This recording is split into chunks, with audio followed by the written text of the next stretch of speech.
दो नौजवान थे, पहाड़ की यात्रा कर रहे थे।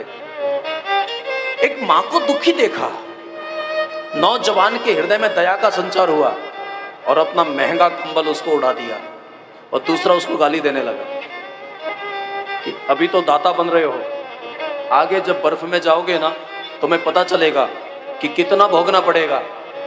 आए बड़े कंबल का दान करने वाले। उसने कहा भैया तब की तब देखी जाएगी, लेकिन मुझे ये देने में बड़ा आनंद आया, सुकून बहुत मिल रहा है, इसलिए मैंने दे दिया।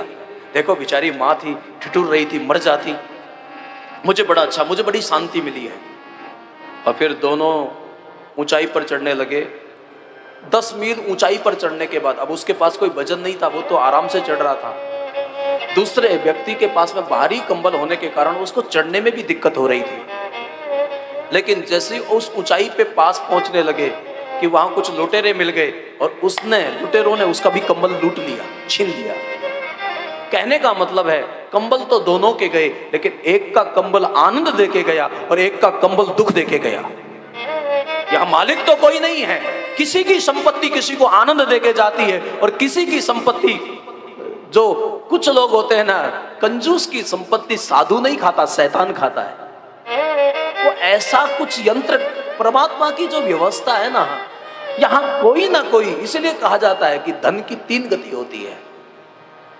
हमारे यहां मोटी एक कहावत है कि पूत सपूत तो क्यों धन संचय, और पूत कपूत अति संग्रह कभी कभी हमें मानसिक रोगी बना देता है। होना चाहिए जीवन में, धर्म भी होना चाहिए, अर्थ भी होना चाहिए, काम भी होना चाहिए। याद रखना, घर के अंदर अगर अग्नि नहीं होगी तो तुम चाय भी बना के नहीं पी सकते, लेकिन पूरे घर में आग ही आग हो जाएगी तो तुम जिंदे भी नहीं रह पाओगे। जीवन में काम भी होना चाहिए, लेकिन वो कब होना चाहिए और किस मात्रा में होना चाहिए, ये विवेक होना चाहिए। मैं ये नहीं कहता कि जीवन में अर्थ नहीं होना चाहिए, जीवन में अर्थ होना चाहिए, लेकिन उसके पहले धर्म होना चाहिए। ये रामचरितमानस एक धर्म ग्रंथ है, लेकिन बहुत सारे लोग ऐसे होते हैं कि संपत्ति कमाना जानते हैं लेकिन उसका सदुपयोग करना नहीं जानते। कभी कभी गांवों में देखता हूँ लोग बहुत मेहनत करते हैं, गाय पालते हैं, पशु पालते हैं, दूध निकालते हैं, और बेचारे दूध सुबह जल्दी निकाल के शहर में बेचने के लिए जाते हैं। इधर से दूध लेके जाते हैं लेकिन उधर से शराब खरीद के लाते हैं। तब कभी कभी लगता है कि अमृत के बदले में जहर क्यों खरीद रहे हैं।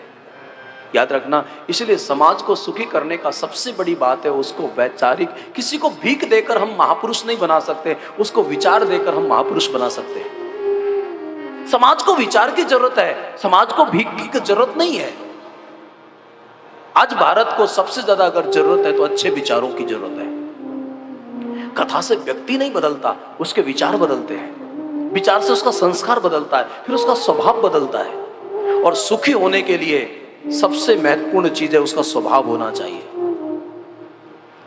भगवान शंकर और दक्ष की जो कथा है, गरीब व्यक्ति तो तब दुखी होता है जब कोई उसका अपमान करता है, लेकिन अहंकारी व्यक्ति तब दुखी होता है जब कोई उसका सम्मान ना करे।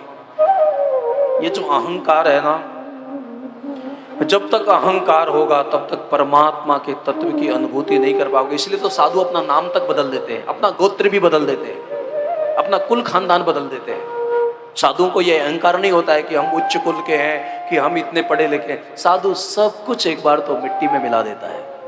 उसकी ना कोई जाति होती है, ना उसका कोई कुल होता है, ना उसका कोई गोत्र होता है। इसीलिए तो पहुंचे हुए महापुरुषों ने, जब कोई साधु से पूछता है कि तुम्हारा गोत्र क्या है, तो वो कहते हैं उत्सव हमारा, आनंद हमारा गोत्र, उत्सव हमारी जाति। हमारा आनंद ही हमारा गोत्र है और उत्सव हमारी जाति है। जो नित्य आनंद और उत्सव में जीता है, तो शंकर भगवान को उसने श्राप दिया है। और उसके बाद शंकर यहाँ कथा सुना रहे हैं। कथा में विमान में देवता लोग जा रहे हैं। अब देवताओं की भी आदत होती है, कई लोग अच्छा इसलिए करते हैं दूसरे को नीचा दिखाने के लिए। और याद रखिएगा, दूसरों को नीचा दिखाने के लिए अच्छा करना भी अच्छा नहीं होता है। बहुत सारे लोगों को इस दुनिया में मैंने देखा है ना, लोग है ना किसी को प्रभावित करना चाहते हैं, प्लीज मेरा आपसे निवेदन है, 21वीं सदी में किसी को प्रभावित मत करो, किसी को प्रकाशित करो। राष्ट्र को अच्छे लोगों की बहुत जरूरत है, समाज को अच्छे लोगों की बहुत जरूरत है। लोग हमको अच्छा समझे, इससे हमें क्या लेना देना है? दुनिया के प्रमाण पत्रों से क्या मतलब हमें? लेकिन जिसको भी हर व्यक्ति अपने को, और याद रखना गलत व्यक्ति अपने को बहुत सही सिद्ध करना चाहता है।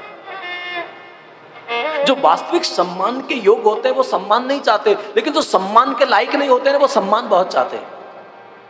जो लोग दुनिया वाले लोग हैं वो दिखावा बहुत करते हैं, जो वास्तविक संपन्न होता है वो संपन्नता का दिखावा नहीं करता है। लेकिन कई लोग संपन्न नहीं होते हैं ना, जिनके ऊपर मार्केट में बहुत सारा लेन देन होता है ना, वो धन का दिखावा बहुत करते हैं। इसलिए तो उनके गले में चैन होती है लेकिन दिल बेचैन होता है। गले में बहुत बड़ी चैन होती है, दिल बेचैन है। रातों में नींद नहीं आती है, तनाव बढ़ता जा रहा है, फिर उस विचारों का प्रभाव तन के ऊपर पड़ता है, फिर जीवन के ऊपर पड़ता है। बेचारा ये इंतजार करता रहता है कभी हमारा भी समय आएगा। पढ़ाई लिखाई कर लेता है, नौकरी वगैरह कर लेता है, पैसा कमा लेता है, ब्याह शादी कर लेता है, मकान दुकान बना लेता है, प्रॉपर्टी खरीद लेता है, फिर भी सुखी नहीं हो पाता। यही सोचता रहता है कभी हमारा भी समय आएगा।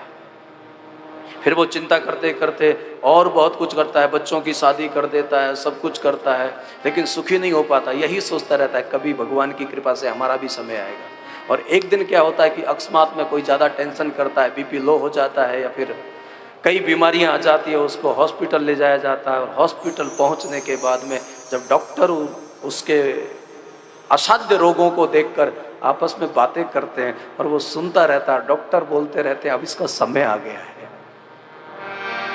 अब समय आया है, जीवन खत्म हुआ तो जीने का ढंग आया, सम्मा बुझ गई महफिल